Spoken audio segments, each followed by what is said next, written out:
स्वागत है आपके एबीपी गंगा में। खबरों का सिलसिला आगे बढ़ाएंगे। तो बुलेटिन की शुरुआत इस वक्त की बड़ी खबर के साथ करते हैं। All India Muslim personal law board की आज बैठक होने वाली है। All India Muslim personal law board की एग्जीक्यूटिव बोर्ड की बैठक लखनऊ में सुबह 10 बजे से नदवा में होगी। इसमें समान नागरिक संहिता पर मुस्लिम पर्सनल लॉ बोर्ड की रणनीति बनाएगा और इसके साथ ही शरीयत पर हमला, पूजा स्थल कानून की अनदेखी पर चर्चा होगी। ज्ञान वापी और मथुरा मामला भी बोर्ड बैठक में रखा जा सकता है। ये बैठक all India Muslim personal law board के अध्यक्ष मौलाना सैयद राबे हसनी नदवी की अध्यक्षता में होगी। बैठक में सभी 51 सदस्य मौजूद रहेंगे और बैठक में मौलाना खालिद रशीद समेत अन्य सदस्य भी शामिल होंगे। तो all India Muslim personal law board की बैठक होने जा रही है। मुस्लिम पर्सनल लॉ बोर्ड की बैठक होगी। एग्जीक्यूटिव बोर्ड की बैठक लखनऊ में सुबह 10 बजे से शुरू होनी है, यानी कि 10 बज गए हैं और इसमें समान नागरिक संहिता पर मुस्लिम पर्सनल लॉ बोर्ड रणनीति बनाएगा। इसके साथ ही पूजा स्थल कानून की अनदेखी पर चर्चा होगी।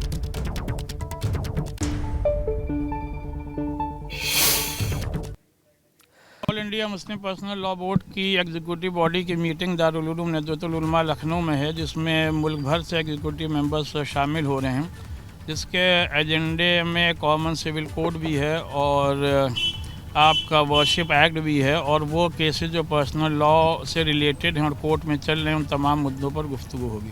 51 मेंबरान हैं, तमाम मेंबरान तशरीफ़ ला रहे हैं। चलिए और चलिए सीधे रुख करते हैं। लखनऊ का हमारे सहयोगी अनुभव हमारे साथ जुड़े हुए हैं। अनुभव, क्या ये बैठक शुरू हो गई है मुस्लिम पर्सनल लॉ बोर्ड की?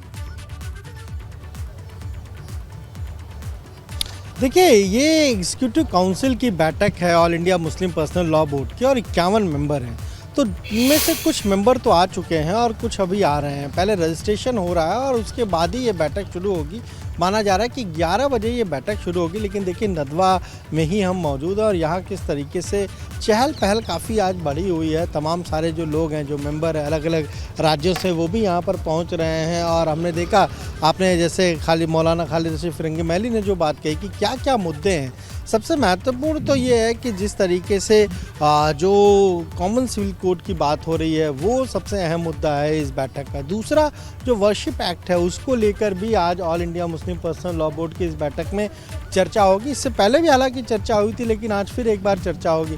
साथ ही साथ निकाह नामा का भी एक प्रारूप है, उस पर भी चर्चा हो सकती है। और जो अध्यक्ष हैं all India Muslim personal law board के सैयद राबे हसनी नदवी, वो अगर चाहेंगे, वो अगर कहेंगे तो फिर कुछ और मुद्दा भी इस बैठक में लाया जा सकता है, रखा जा सकता है। लेकिन हमने देखा कि कुछ जो मेंबरान हैं वो पहुंच चुके हैं और उस तरफ आपको दिखाएं तो वहीं पर भीतर जो हॉल है वहीं पर ये बैठक शुरू होगी। और ये जिस तरीके से बैठक हो रही है, देखिए इससे पहले भी यहीं पर बैठकें हुई हैं और जो पिछली बैठक की अगर बात करें तब भी उसमें कुछ मुद्दों पर चर्चा हुई थी। आज भी उन मुद्दों के साथ साथ कुछ नए मुद्दे जो है वो भी इसमें आ सकते हैं। हमारे साथ मौलाना सूफिया निजामी भी हैं, उनसे भी जानेंगे क्या कुछ है मुद्दे, किन किन चीज़ों पर चर्चा होगी। नहीं, देखिए all India Muslim personal law board की मीटिंग है और इसमें जो जिम्मेदारान हैं वो तय करेंगे।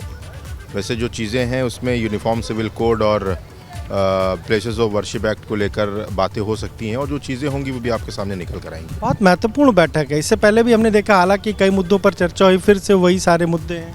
नहीं, देखिए ये तो रूटीन मीटिंग है और पर्सनल लॉ बोर्ड अपने मीटिंग में तमाम चीज़ें तय करता है कि जो चीज़ें मीटिंग में तय हुई थी पिछली, वो अभी मंजर आम पर हैं कि नहीं है, ग्राउंड लेवल पर हैं कि नहीं, ये तमाम चीज़ें तय होती हैं। देखिए बिल्कुल, कुल 51 मेंबर हैं इसमें और उनमें से ज़्यादातर जो मेंबर हैं, हालांकि कहा जा रहा है कि वो पहुंचेंगे। असद मदनी को हमने देखा, वो पहुंच चुके हैं। अरशद मदनी अभी का इंतज़ार है, वो आते हैं नहीं आते हैं। इसके अलावा असउद्दीन ओवैसी IMIM के प्रमुख हैं, सांसद हैं। हालांकि कहा तो जा रहा है कि वो लखनऊ में है इस बैठक में, उनका भी इंतज़ार हो रहा है।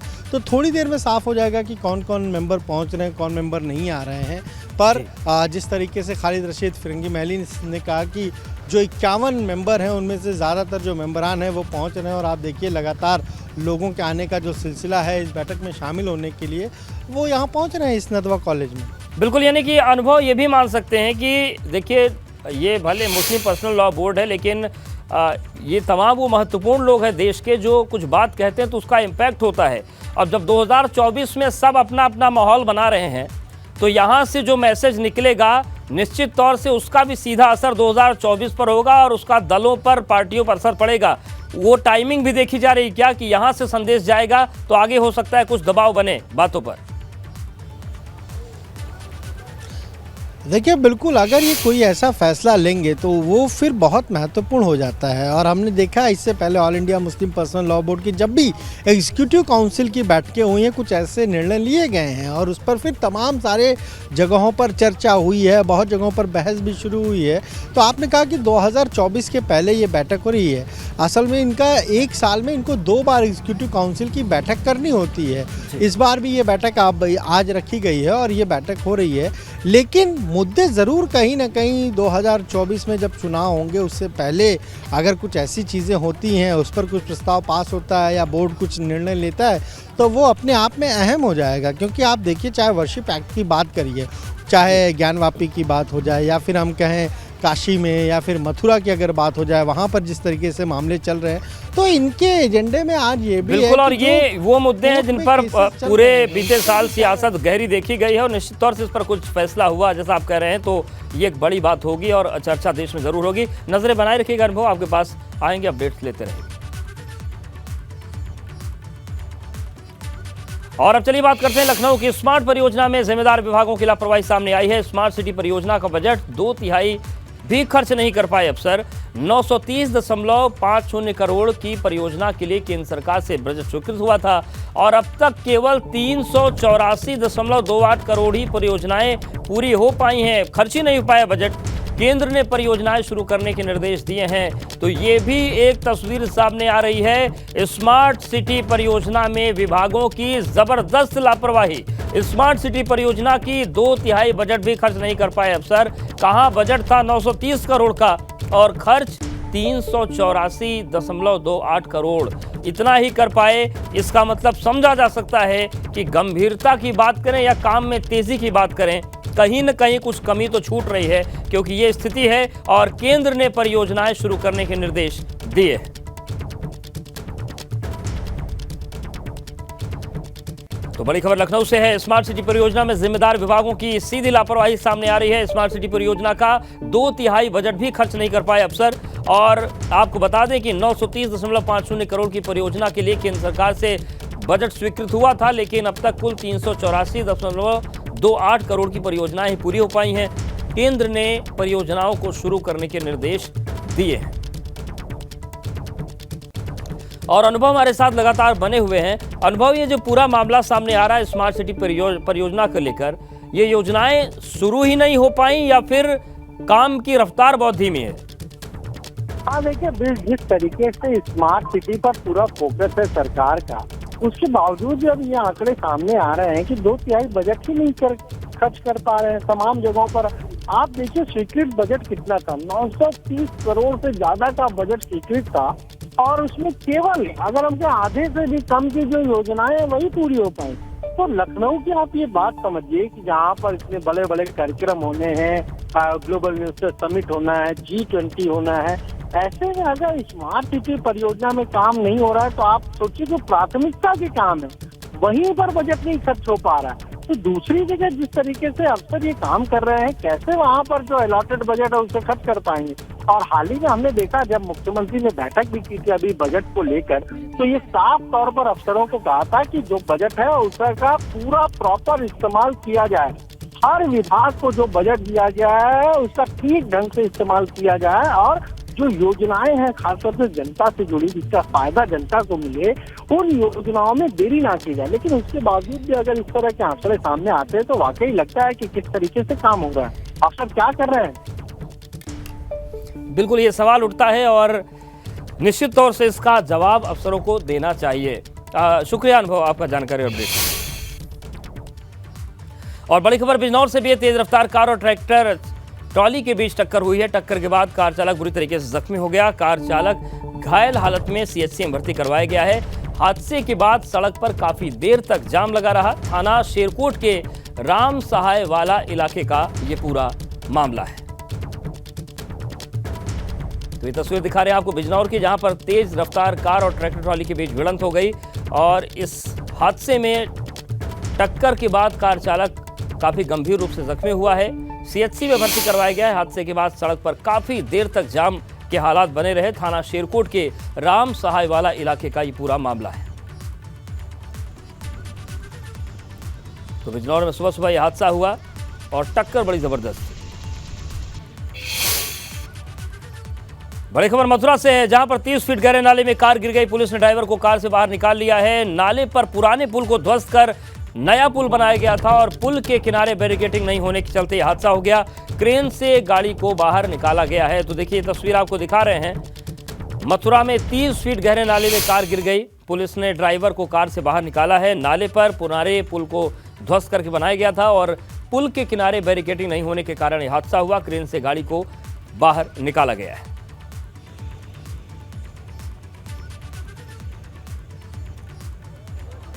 ये तस्वीर हम आपको दिखा रहे हैं मथुरा की। आप देखिए किस तरीके से हादसा हुआ और क्रेन के जरिए कार को बाहर निकाला गया। और ये जो हादसा हुआ है दरअसल पुराने पुल को गिराया गया था, नया पुल बनाया गया था, लेकिन नए पुल पर बैरिकेडिंग नहीं थी और यही वजह था कि ये जो कार थी इसका संतुलन बिगड़ा और ये नीचे चली गई।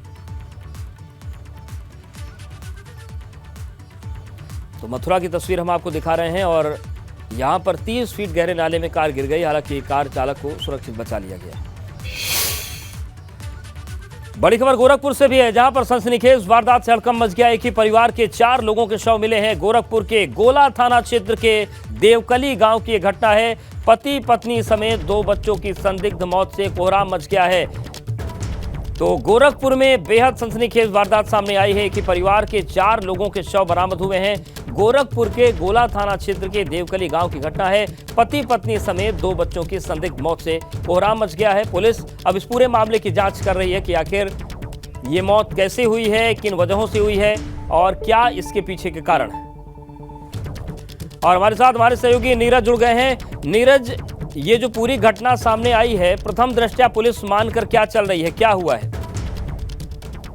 देखिए, देर रात की अवधेश ये घटना बताई जा रही है और अभी संदिग्ध परिस्थितियों में पुलिस ने लाश बरामद की है घर से। और सबसे बड़ी बात यह कि अभी कुछ स्थिति स्पष्ट नहीं हो पाई है। अधिकारियों से जो बातचीत हुई है, चूंकि कचरी ग्रामीण इलाका है और इस ग्रामीण इलाके में पुलिस पहुंची है और अभी आला अधिकारी भी मौके पर पहुंचे हैं और इस मामले में आला अधिकारी जांच कर रहे हैं और जांच के बाद ही अभी कुछ कहने की स्थिति में होंगे। हालांकि अभी लाश को पोस्टमार्टम के लिए पुलिस ने भेज दिया है। उद्देश्य जी, शुक्रिया नीरज आपका जानकारी और अपडेट्स को देने के लिए। और बड़ी खबर लखनऊ से, सीएम योगी कल 2 दिवसीय दौरे पर त्रिपुरा जा रहे हैं। त्रिपुरा विधानसभा चुनाव के लिए सीएम योगी प्रचार करेंगे, जनसभाएं करेंगे। भाजपा के स्टार प्रचारकों में योगी आदित्यनाथ का नाम है। त्रिपुरा में पार्टी उम्मीदवारों के पक्ष में प्रचार करने के लिए मुख्यमंत्री जाएंगे। तो त्रिपुरा में विधानसभा चुनाव होने जा रहे हैं और इसी के मद्देनजर अब 2 दिन के लिए मुख्यमंत्री योगी आदित्यनाथ त्रिपुरा दौरे पर रहेंगे और वहां पर पार्टी के उम्मीदवारों के लिए प्रचार करेंगे।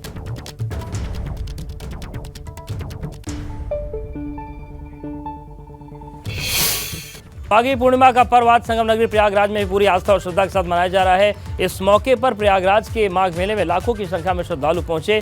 देश के कोने कोने से श्रद्धालु यहां आए और गंगा की गोद में आस्था की डुबकी लगाई, साथ ही पूजा अर्चना और दान पुण्य भी किया। माघी पूर्णिमा के साथ ही माघ मेले में पिछले 1 महीने से चल रहे कल्पवास का समापन हो गया। कल्पवास करने वाले हजारों श्रद्धालुओं को जहां परिवार के लोगों के बीच घर वापस जाने की खुशी हो रही है, तो वहीं उन्हें गंगा मैया का साथ और संतों का सानिध्य छूटने का मलाल भी है।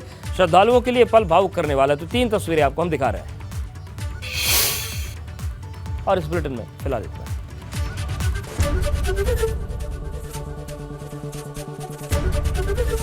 एबीपी गंगा, खबर आपकी, जुबान आपकी।